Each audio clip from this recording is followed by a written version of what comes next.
Hello, everybody. Thank you, Judy, for that really kind introduction. My deepest gratitude goes to everyone here at the Radcliffe Institute, Dean Cohen, Judy Vishniak, Sharon, Rebecca, Murphy, Alex, and the team for making this year such an inspiring one.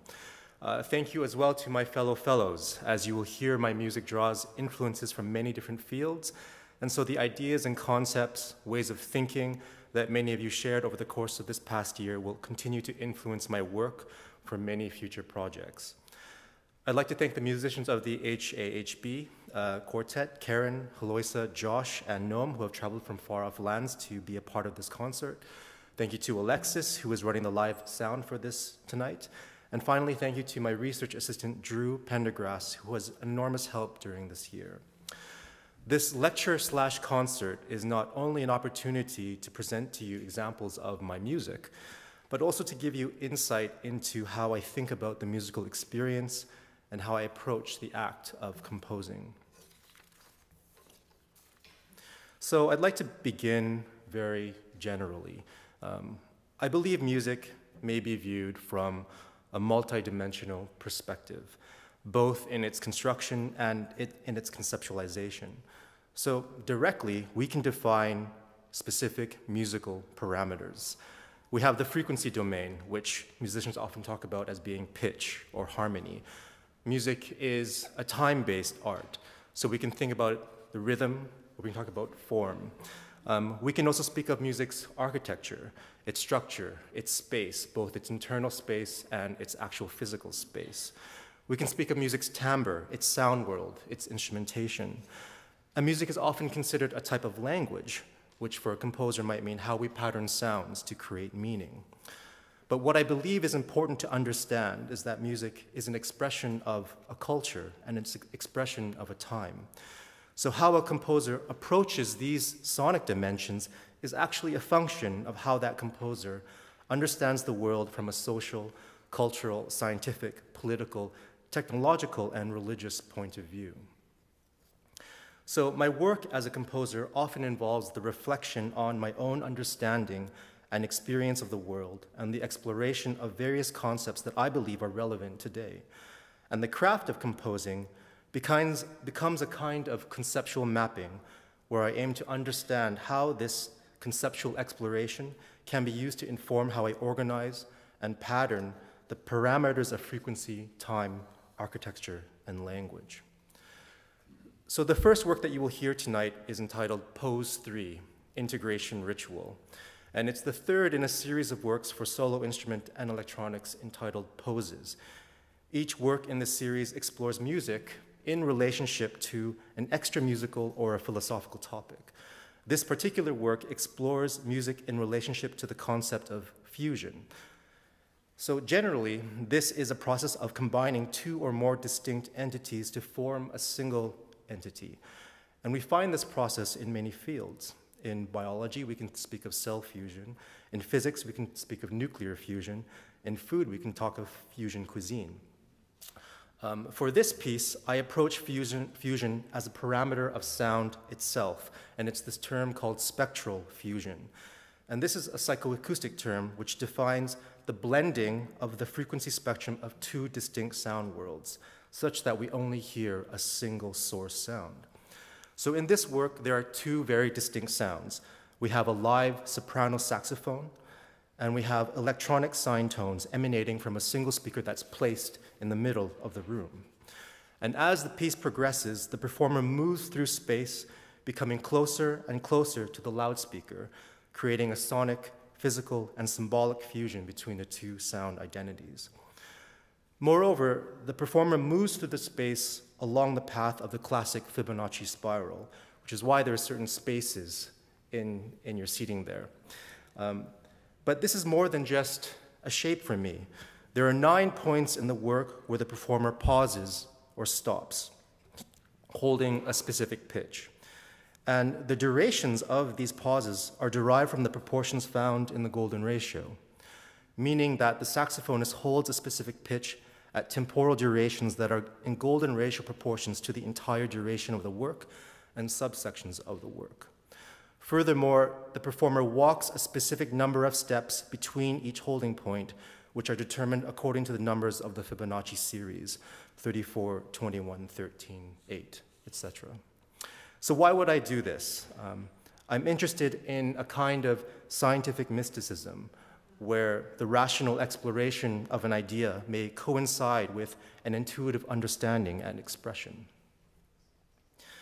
Another aspect of this work is that it evokes a ritual. For me, this piece is a ritual of integration. One might argue that many religious rituals speak of this idea of union or a breakdown of duality. Therefore, the walking and ritualistic aspect of this work was inspired by the walking meditation practice found in Zen Buddhist practice called kinhin. Practitioners walk clockwise around a room, concentrating on the experience of each step and its relationship to breath, where a single breath accompanies a single step. But in this case of the work, the saxophonist breathes through their instrument. My goal in evoking a ritual is to create an austere musical situation intended for reflection. The choice of whether you are an observer or a participant in this ritual is up to you. Finally, after exploring all of the various conceptualizations, these ideas have to be translated to a semiotic system that can be read by musicians.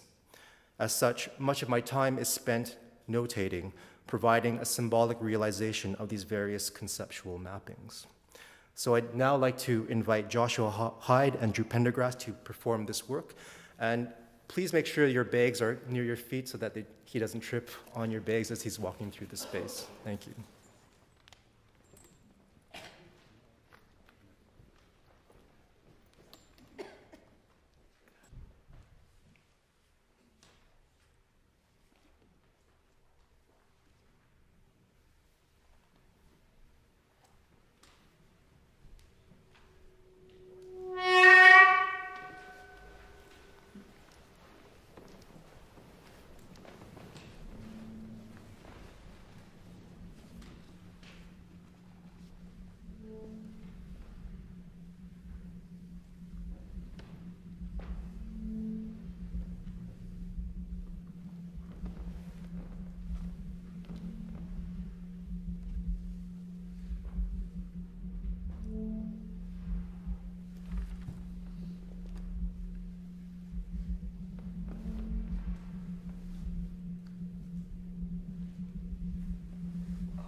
So the next work on the program, An Overall Augmented Sense of Well-Being, represents a work that I wrote especially for tonight's concert.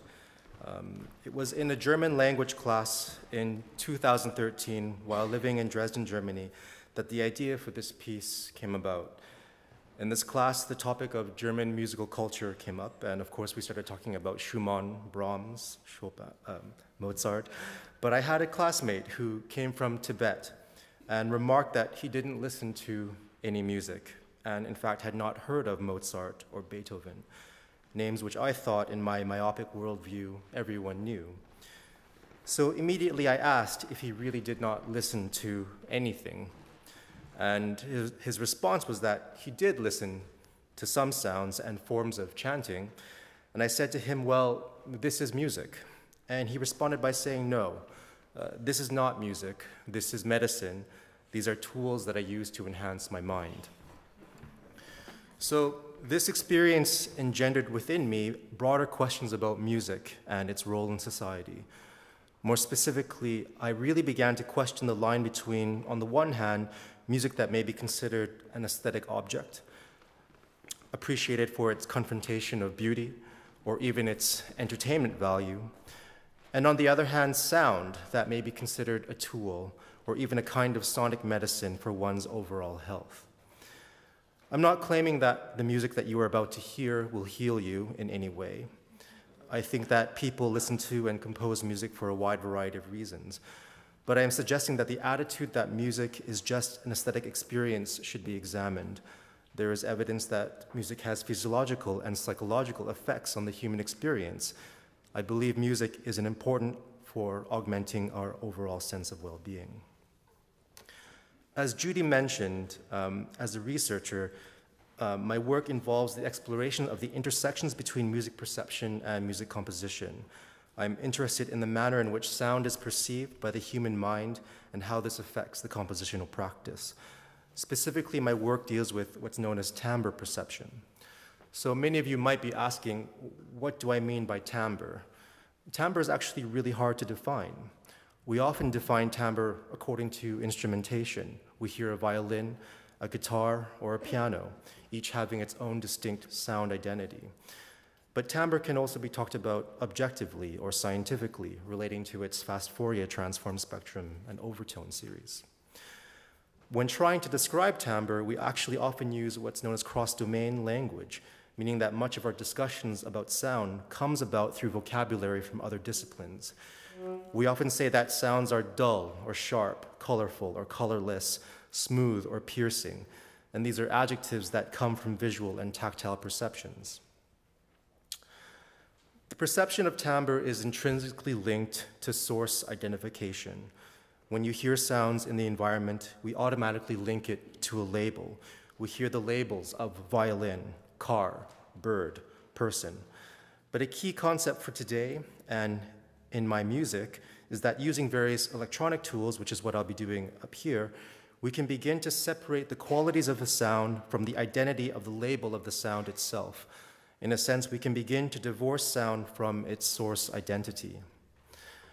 As a composer, I'm drawn to this indefinable nature of timbre, and I aim to focus on it as the principal constructive element in my music.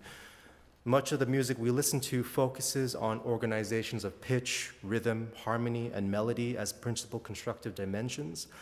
And what timbres and instruments a composer uses is in most cases quite secondary. My music aims to shift this perspective and place more importance on the qualities of sound itself. So actually, the electronic portion of this next work contains field recordings from various spaces and environments. I gave my research assistant the task of finding and recording environmental sounds that we might dismiss as just noises.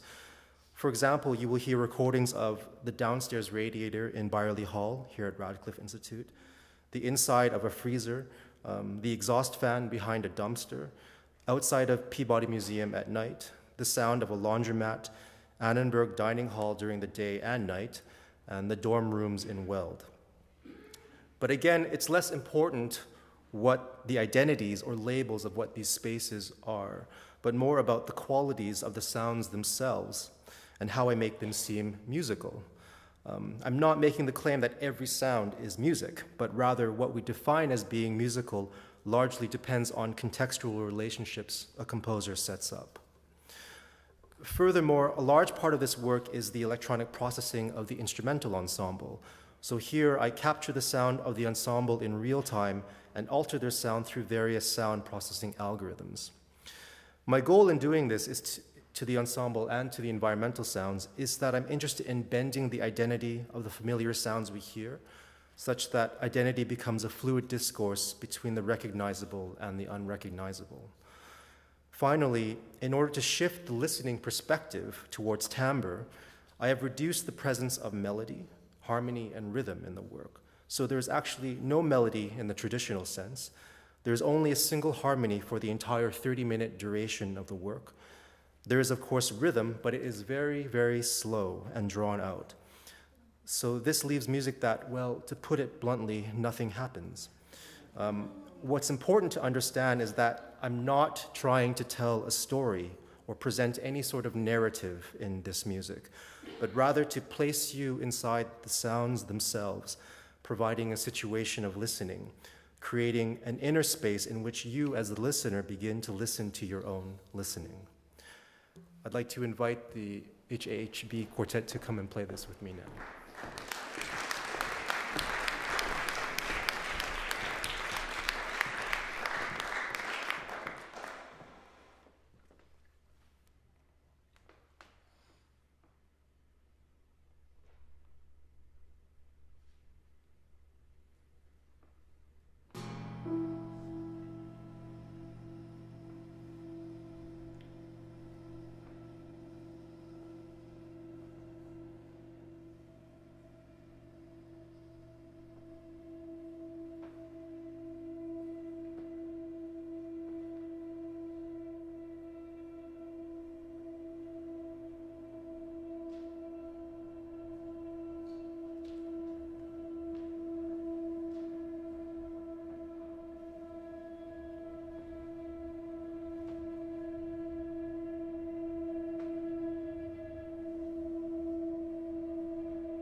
So the final work of the concert, ENDLESSNESSNESSNESS, is a structured improvisation for prepared piano and electronics.